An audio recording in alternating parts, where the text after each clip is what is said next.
Friends, नमस्ते। मैं सुषमा आप सभी का स्वागत करती हूँ। आज हम 10वीं कक्षा का बहुत ही महत्वपूर्ण पाठ पढ़ने जा रहे हैं। अब कहाँ दूसरे के दुख से दुखी होने वाले। इस पाठ के लेखक है निदा फाजली जी। निदा फाजली जी का जन्म हुआ है 12 अक्टूबर 1935 को और उनकी कुछ प्रमुख रचनाएं हैं आंख भरा आकाश, मौसम आते जाते हैं, मोर नाच आदि। 1998 में उनको साहित्य अकादमी पुरस्कार मिला हुआ था और उनका निधन हुआ है 8 फरवरी 2016 में।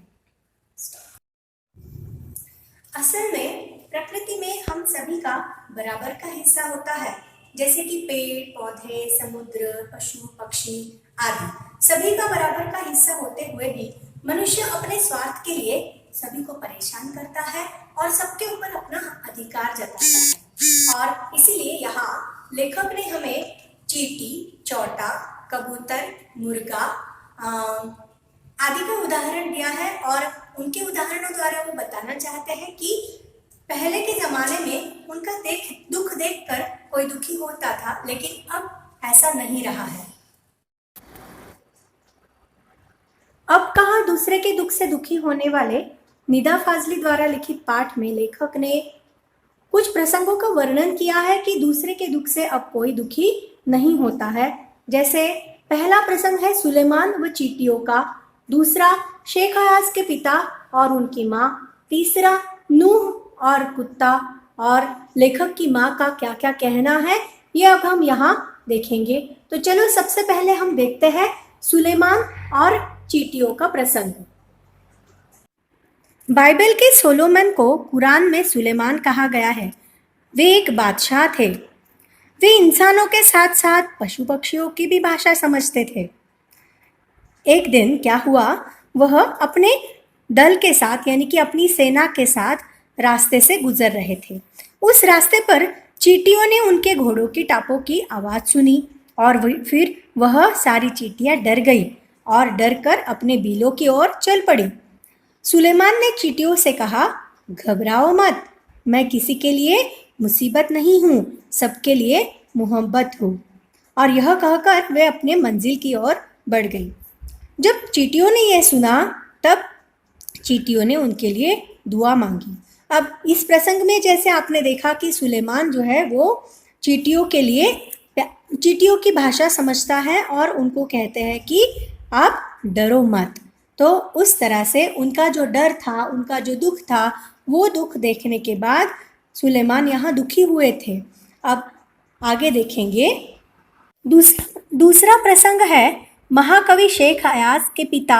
अपनी आत्मकथा में उन्होंने लिखा है कि एक दिन उनके पिता कुएं से नहाकर लौटे तो माँ ने उनके लिए भोजन परोसा और एक चोटा यानी कि एक बड़ी सी जो चींटी होती है वो देखकर वो खड़े हो गए। वो जो चोटा है उनके बाजू पर रेंग रहा था और वह भोजन छोड़कर उठ खड़े हुए और उस चोटे को वो कुएं के पास छोड़ने के लिए जा रहे थे। तब उनकी माँ ने उन्होंने पूछा कि क्या हुआ। तब उन्होंने कहा कि मैंने एक घर वाले को बेघर कर दिया है और उस बेघर को कुएं पर छोड़ने जा रहा हूँ। अगर आप ही सोचिए, उनकी जगह अगर आप होते तो क्या करते? उस चोटे को अपने हाथ से बाजू कर देते, लेकिन उन्होंने ऐसा नहीं किया। उन्होंने सोचा कि नहीं, ये जो बेघर हुआ है, जो अपनों से दूर हो चुका है, उनको उनके अपने के पास यानी कि उसके घर के पास छोड़ने जाना चाहिए। और इसलिए वह अपना भोजन छोड़ दिए और कुएं के पास उस चोटे को छोड़ने चले गए। चलो अब आगे हम नूह का प्रसंग देखते हैं। बाइबल और दूसरे पावन ग्रंथों में नूह नामक पैगंबर का जिक्र मिलता है। नूह का वास्तविक नाम लश्कर था।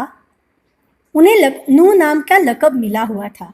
वे इस्लाम धर्म में आस्था रखने के कारण कुत्ते को बहुत ही गंदा जीव मानते थे। एक दिन उन्होंने एक कुत्ते को धुतकार दिया और तब उस कुत्ते ने उन्हें कहा, न तो मैं अपनी मर्जी से कुत्ता हूँ, न तुम अपनी पसंद से इंसान हो। यह बात उन्हें चुभ गई और उन्हें लगा कि सभी जीव खुदा के हैं। अतः उन्होंने कुत्ते को धुतकार कर पाप किया है और इसलिए वह जीवन भर पछताते रहे। और यहाँ एक उदाहरण और दिया है कि महाभारत में कुत्ते ने ही युधिष्ठिर का साथ अंत तक दिया था। बाकी सब एक एक करके उनका साथ छोड़ दिए थे, लेकिन एक जो कुत्ता है वो हमेशा उनको उनके धर्म की याद दिलाता रहता है।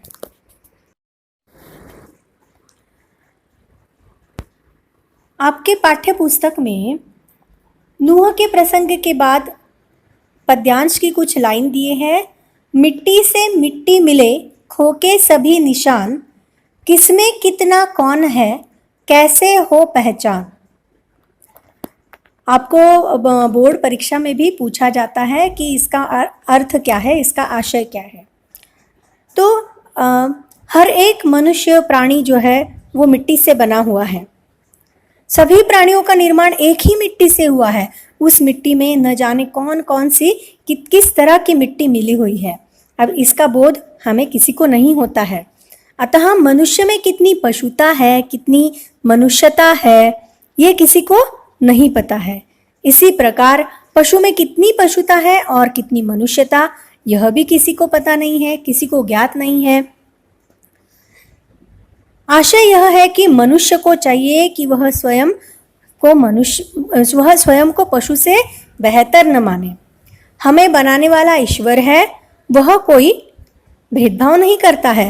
हम धरती में जन्म लेते हैं और धरती में ही हमें विलीन होना है, और इसीलिए हमें सारे मनुष्यों से, पशु पक्षियों से, सभी से हमें बहुत अच्छी तरह से बर्ताव करना चाहिए। अब आगे देखेंगे, जैसे हमने पहले देखा कि प्रकृति पर सभी का बराबर का हिस्सा होता है, तो अब हम पहले यहाँ ये देखेंगे कि धरती के बारे में क्या कहा गया है, धरती के बारे में क्या क्या प्रश्न उठ रहे हैं, पहले क्या स्थिति थी, अब क्या हो गया है, और बढ़ती आबादी यानी कि बढ़ती हुई पॉपुलेशन के कारण अब प्रकृति में क्या क्या हो रहा है, ये अब हम यहाँ देखेंगे। यह दुनिया अस्तित्व में कैसे आई, इस प्रश्न का उत्तर विज्ञान और धर्म ग्रंथ अपने अपने ढंग से देते हैं। यह धरती किसी एक की नहीं है। पहले पूरा संसार एक परिवार के समान था, जो कि अब अलग अलग टुकड़ों में बंट चुका है। बढ़ती हुई जनसंख्या ने समुद्र को पीछे सरकाना शुरू कर दिया है, पेड़ों को काटना शुरू कर दिया है, क्योंकि बढ़ती जनसंख्या के कारण मनुष्यों को जगह कम पड़ने लगी, और इस वजह से और उसके साथ साथ उसका स्वार्थ भी पनपने लगा। और इसलिए मनुष्यों ने क्या किया, आप लोगों ने विज्ञापन भी पढ़ा होगा कि समाचार पत्र में, टीवी में आपने विज्ञापन देखा होगा कि आइए घर में बैठकर ही समुद्र का नज़ारा देखिए। तो इस तरह ये सब क्यों है, क्योंकि ज़्यादा से ज़्यादा पैसे मिले, उनका स्वार्थ की वजह से ये सब। सो इसलिए बढ़ती जनसंख्या ने क्या किया, समुद्र को पीछे सरकाना शुरू कर दिया, पेड़ों को काटना शुरू कर दिया, और उस वजह से बहुत सारा प्रदूषण होने लगा। पशु पक्षी अपने बस्तियों से भागने लगे और मौसम का चक्र गड़बड़ा गया। असमय बरसातें, बहुत ज़्यादा गर्मी, और प्रकृति की सहन शक्ति की भी एक सीमा होती है। बिल्डर समुद्र को पीछे धकेलकर उसकी ज़मीन को हथिया रहे हैं, और प्रकृति भी अपना बदला लेती है। एक दिन मुंबई में समुद्र ने यह बदला सुनामी के रूप में लिया।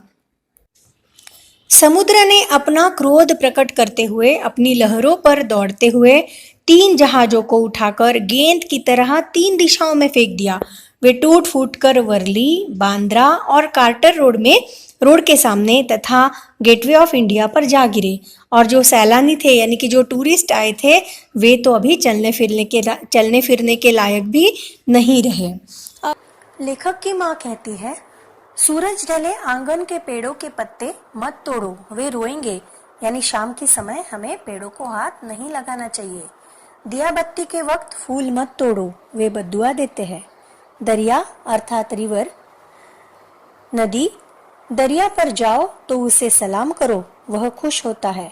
कबूतरों को मत सताओ, वे हजरत मोहम्मद के अजीज है, यानी कि बहुत लाडले हैं, प्यारे हैं।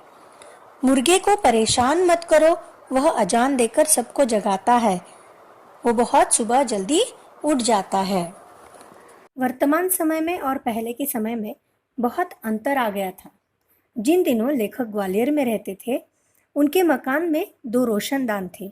उनमें एक कबूतर के जोड़े ने अपना घोंसला बना लिया था और एक बार एक बिल्ली ने कबूतर के 2 अंडों में से एक अंडा फोड़ दिया। लेखक की माँ बहुत दुखी हो गए। उन्होंने सोचा कि वो दूसरे अंडे को बचा लेंगे, लेकिन उनके हाथों से अंडा टूटकर गिर गया। कबूतर परेशानी में फड़फड़ाने लगे। उनकी आंखों के दुख को देखकर लेखक की माँ रो पड़ी। उन्होंने पूरे दिन रोजा रखा। उन्होंने रोते रोते खुदा से गुनाह माफ करने की प्रार्थना की। लेकिन आज का जीवन संवेदनहीन हो गया है।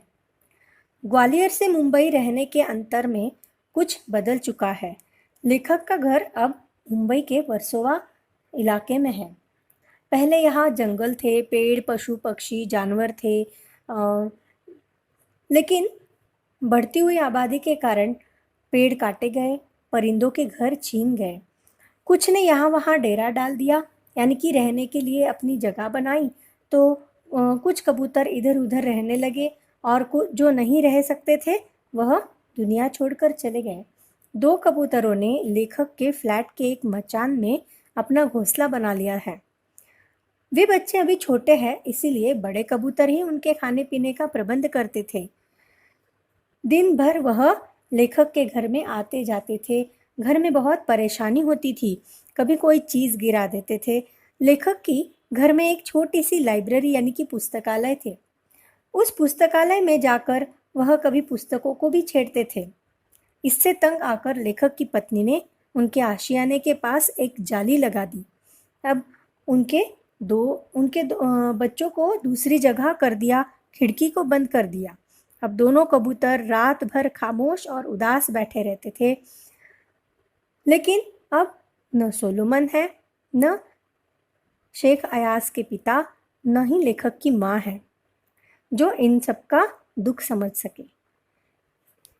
लेखक के अनुसार पहले मनुष्य पूरे संसार को एक परिवार मानकर चलता था, इसलिए वह पशुओं तथा जीव जंतुओं के प्रति भी सहानुभूति रखता था। अब उसने अपनी दुनिया बहुत सीमित कर ली है। अब वह खुले दालानों में रहने की बजाय डिब्बे बंद कमरों में रहने लगा है, यानी कि फ्लैट्स में, छोटे छोटे घरों में। इससे उसकी सोच और भावना भी संकुचित हो गई है, जिसे हम नैरो माइंडेड सोच जैसा कहते हैं, सिर्फ अपने बारे में सोचना। पहले वह पशु पक्षी और जीव जंतुओं के संग रहा करता था। अब उसने अपने रहने के लिए उनके जंगल काट दिए, पेड़ और घोंसले उजाड़ दिए हैं। यदि उसके घर में कोई कबूतर आकर फड़फड़ाने लगे तो वह उसे भी सहन नहीं करता है। धीरे धीरे वह संवेदनहीन हो गया है। कोई किसी का दुख अब नहीं जानता है, नहीं पहचानता है। इसीलिए ये जो शीर्षक है ये यहाँ पर एकदम सही है। अब कहाँ दूसरे के दुख से दुखी होने वाले। कुछ ग्रामर देख लेते हैं। समास। महाकवि महान है जो कवि, कर्मधारय है समास। युधिष्ठिर, युद्ध में स्थिर, बहुव्रीहि समास। सहन शक्ति, सहन करने की शक्ति, तत्पुरुष समास। पूजा स्थल, पूजा का स्थल, तत्पुरुष समास। दिन भर यानी पूरा दिन, अव्ययी भाव समास। लंबी चौड़ी, लंबी और चौड़ी, द्वंद्व समास। खिलाना पिलाना, खिलाना और पिलाना, द्वंद्व समास। रात भर, पूरी रात, अव्ययी भाव समास।